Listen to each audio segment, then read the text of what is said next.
이번엔 며느리가 시아버지를 폭행한 사건인데요. 서 팀장, 도대체 어떻게 된 일인가요? 40대 며느리와 70대 네. 시아버지 이야기입니다. 지난해 12월 제주에서 일어난 일입니다. 새벽 3시 그러니까 깜빡 잠든 그런 새벽 시간이었습니다.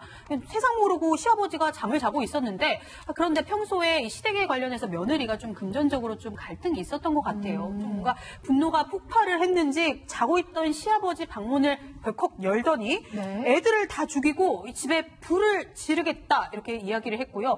애들 교육을 어떻게 시켜서 나를 도둑으로 만드느냐 이렇게 언성을 높이면서 시아버지의 얼굴과 허벅지를 손으로 때렸습니다. 그렇군요. 근데 이 며느리 시아버지를 폭행한 것뿐만이 아니었더라고요. 예, 이제 말리는 시누이가 더 밉다 그런 일도 있잖아요. 40대 시누이한테 협박성 문자를 29회를 보냈거든요. 29번을 이틀에 걸쳐서. 근데 거기 문자에 적힌 내용을 보면은 네. 여태까지 내가 쥐꼬리만한 생활비로 남편 대학원 등록금 뒷바라지까지 했는데 나를 무시해. 가만히 있지 않겠어. 알아서 해. 내가 네. 가만히 있지 않을 거야. 막 이렇게 협박을 했다고 하니까는 이거를 밤에 봤으면 시누이가 간담이 서늘했겠네요.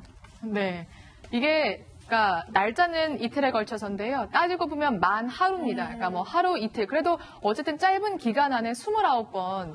사실 사랑하는 사이에도 29번 보내기 쉽지 않은 것 같은데. 거의 불가능하죠. 네. 근데 이제 네. 며느리 사랑은 시아버지라고 하는 얘기가 있어요, 우리나라에. 네. 그래서 이제 시어머니를 폭행했다는 얘기는 들었는데 시아버지가 며느리한테 폭행을 당했다라고 한 얘기는 저도 살다 또 처음 듣습니다.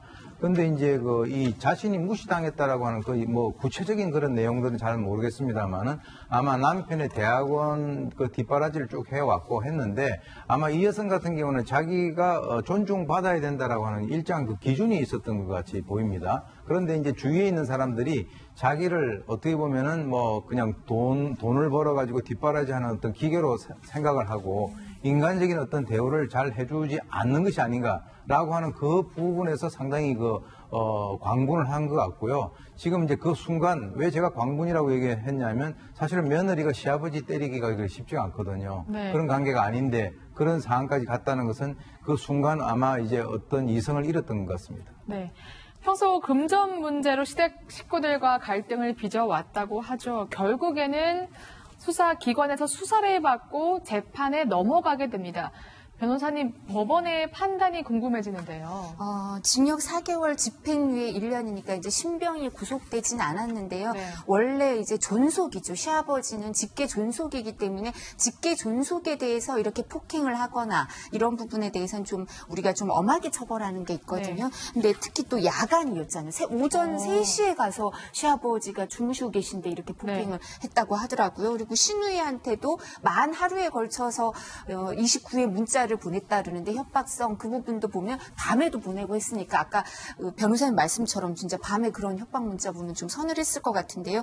그뿐만 아니라 다른 시댁 식구들한테도 동시다발로 또 분란을 일으켰대요. 네. 근데 그리고 아직까지도 이게 화해가 잘 안 됐나 봐요. 용서를 못 받고 있다고 하는데 그럼에도 불구하고 집행유예 판결을 한 거는 이제 잘못을 본인은 이제 잘못했다고 인정을 하고 이 부분에 대해서 반성하는 태도를 보이고 있나 봐요. 또 뿐만 아니라 시아버지를 손으로 때렸다고 하니까 허벅지랑 이런 부분을 손으로 때렸다고 하니까 어떤 그 특별한 물건을 갖고 이제 했을 때보다는 피해가 조금 경미하겠죠. 그리고 또 피해자인 시아버지 입장에선 또 어른이니까 이 사건이 가정보호 사건으로 처리가 돼서 이게 얘기가 많이 나가지 않고 좀 잘 해결이 됐으면 좋겠다 이런 취지의 얘기를 하셨나 봐요. 그래서 그런 부분을 배려해서 징역 4개월 집행유예 1년을 선고했다고 합니다.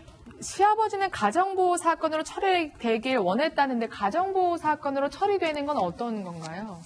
이제 가정보호 네. 사건이면 이 부분에 대해서 그냥 일반 형법 사건보다는요, 아무래도 이제 비밀이 좀 유지될 수도 있고요. 또 뿐만 아니라 처벌에 있어서도 그렇게 엄하게 처벌이 되지 않고 이 가족들의 의사에 존중되는 그런 부분이 있어서 그런데 그렇지 않다 하더라도 이게 피해가 경미해서 상해까지 간 것 같진 않아요. 그러니까 폭행이라고만 지금 죄명이 나오는 거잖아요. 폭행이니까 폭행은 안 그래도 반의사 불벌죄가 되고 이런 부분이 있어서 그래서 여지가 더 컸기 때문에 재판부에서 재질이 원래 존속 폭행이라든가 이런 부분은 좀 엄하게 처벌해야 되지만 그런 여러 가지 사유가 있어서 집행유예로 판결을 내린 것 같습니다.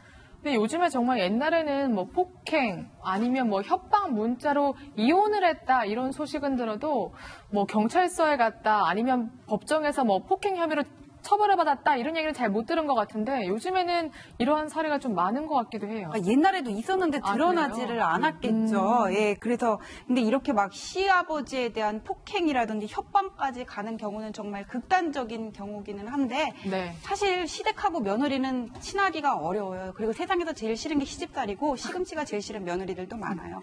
그렇기 때문에 이거를 가족이다 생각하는 거 그거는 대부분 거짓말이다 저는 그렇게 생각을 하고요. 서로 적당하게 거리를 두고 예의를 지키면서 사는 게 내 가족이니까 아들처럼 생각 안 하면서 그냥 우리 딸처럼 생각해 그렇게 얘기하는 거 다 거짓말이잖아요. 진심 아닌 거 느껴지거든요. 그러니까 서로 그냥 예의를 지키고 어느 정도 떨어져 사는 게 가장 좋습니다. 네. 그러니까 진심일 수도 있지만, 그러니까 적당한 거리가 좀 필요하다. 이러한 말씀을 해 주셨습니다.